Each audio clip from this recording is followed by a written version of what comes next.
পারিবারিক অশান্তির জেরে 4 বছরের শিশুপুত্রকে হত্যা করে আত্মঘাতী মা। চাঞ্চল্যকর ঘটনাটি ঘটেছে রবিবার রাতে নৈহাটি পুরসভার 21 নম্বর ওয়ার্ডের অরবিন্দপল্লীতে। ঘটনায় মৃতার স্বামীকে পুলিশ আটক করে জিজ্ঞাসাবাদ করছে। স্থানীয় সূত্রে জানা গেছে, প্রতিদিন শুভঙ্কর অধিকারী নেশা করত, আর এই নেশা ঘিরে প্রতিদিন শুভঙ্করের সঙ্গে তার স্ত্রী বিশ্বমিত্রা অধিকারী ওরফে প্রিয়াঙ্কার অশান্তি হতো। রবিবার রাতে সে অশান্তি চরমে ওঠে। অভিযোগ, বিশ্বমিত্রা অধিকারী তার 4 বছরের পুত্র সৌমিক অধিকারীকে গলায় ফাঁস লাগিয়ে হত্যা করে। এরপর নিজেও গলায় ফাঁস লাগিয়ে আত্মঘাতী হন বলে দাবি স্থানীয়দের। খবর পেয়ে নৈহাটি থানার পুলিশ ঘটনাস্থলে পৌঁছে রাতেই মা ও শিশুর নিথর দেহকে উদ্ধার করে ময়না তদন্তে পাঠিয়েছে। ঘটনার তদন্তে নৈহাটি থানার পুলিশ, যদিও পুলিশ মৃতার স্বামী শুভঙ্কর অধিকারীকে আটক করেছে। তো আমি তো জানি না, বাড়ি ছিলাম না। আমি এসে 10টা 20-তে যখন এসে কি শুনলেন? এসে ওই ঘরটা দেখলাম, ওরা ঘর খুলেছে, দেখে তখন দৌড়ে গেলাম আমরা। কি ঘটনাটা কি হয়েছিল কালকে? ঘটনাটা দেখলাম যে ঝুলন্ত অবস্থা, দুজনে, নাতি আর বৌমা। নাতি আর হ্যাঁ।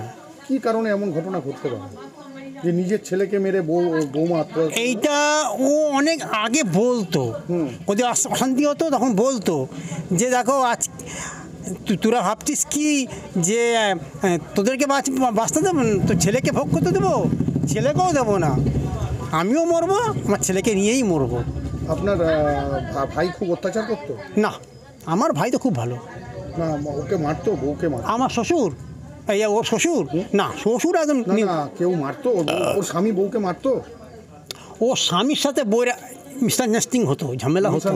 হ্যাঁ, ঝামেলাটা হতো। আচ্ছা, কি নিয়ে ঝামেলা হতো? ওদের পারিবারিক ব্যাপার, ওদের আমরা তো বলতে পারবো না। করতো? হ্যাঁ, সে তো এখন যা হয়। কি দেখলেন আপনি? এসে কি দেখলেন? আমি এসে ওই যখন দেখলাম তখন তো ও নেই বাড়িতে।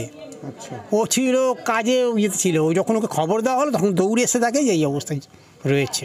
কি ব্যবস্থা দেখলেন আপনি? ওই দেখলাম যে ঝুলছে, ওই ঘরে দেখলাম। তখন আমি তো ঘরে ছিলাম, বাইরের ঘরে গল্প করছিলাম বসে বসে। আচ্ছা, এরকম একটা ঘটনা কি মনে হয়, কিসের থেকে এরকম ছেলেকে মেরে মৃত্যু? আমার এটা মনে হয় যে ওদের মানে মিসআন্ডারস্ট্যান্ডিং কোনো ব্যাপার আছে, সেটা তো আমি তো বলতে পারবো না, কারণ স্বামী স্ত্রী ব্যাপার। সেটা তো আমি আমার বলার অধিকার নেই, আর বলতেও পারবো না আমি কী হয়েছে না হয়েছে। আপনার বৌমার বয়স কত হবে আনুমানিক? এই 27। প্রথমে গিয়ে দেখি ওই নাতিটা ঝুলছে। আচ্ছা। ওই ফ্যানের সাথে। আচ্ছা। আমি প্রিয়াঙ্কাকে আমি দেখিনি। আমি মনে করেছি প্রিয়াঙ্কা মনে ওকে গলায় দড়ি দিয়ে মনে চলে গেছে বাইরে। ও যে কোনে গলায় দড়ি দিচ্ছে আমি সেটা তো দেখিনি। তা আমি আবার ওর ঠাকুরকে কি করছিল তখন? আপনারা প্রথম থেকে কি মানে কি এটা টিভি দেখছিল? না, দেখো টিভি নেই। টিভি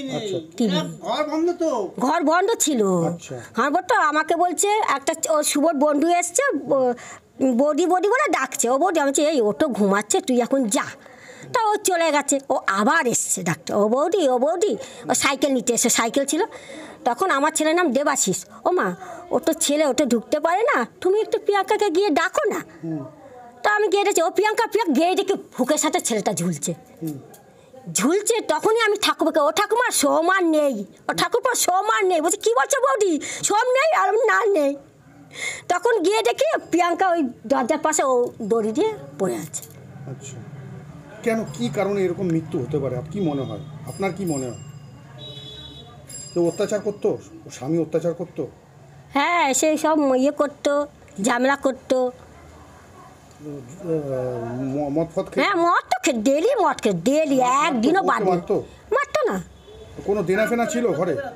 না, দেনা ফেনা ছিল না। স্বামীর অত্যাচারেই মৃত্যু মনে হয়? হ্যাঁ, মনে হচ্ছে তাই মনে হয়। স্বামী এইভাবে মারতো রোজ প্রত্যেকদিন মারতো? দেনা আছে তা তো আমি জানি না, আমাদের তো কিছু বলতো না। দেনা আছে কি না আছে আমার কি করে জানবো? আপনার আত্মীয়, আপনার কি মনে হয় কি স্বামীর অত্যাচারেই মৃত্যু, ডেলি এরকম ভাবে মারতো বলে? হতে পারে, তাই করেছে। কালকে সারা দুপুর আসেনি, কাজে ছিল।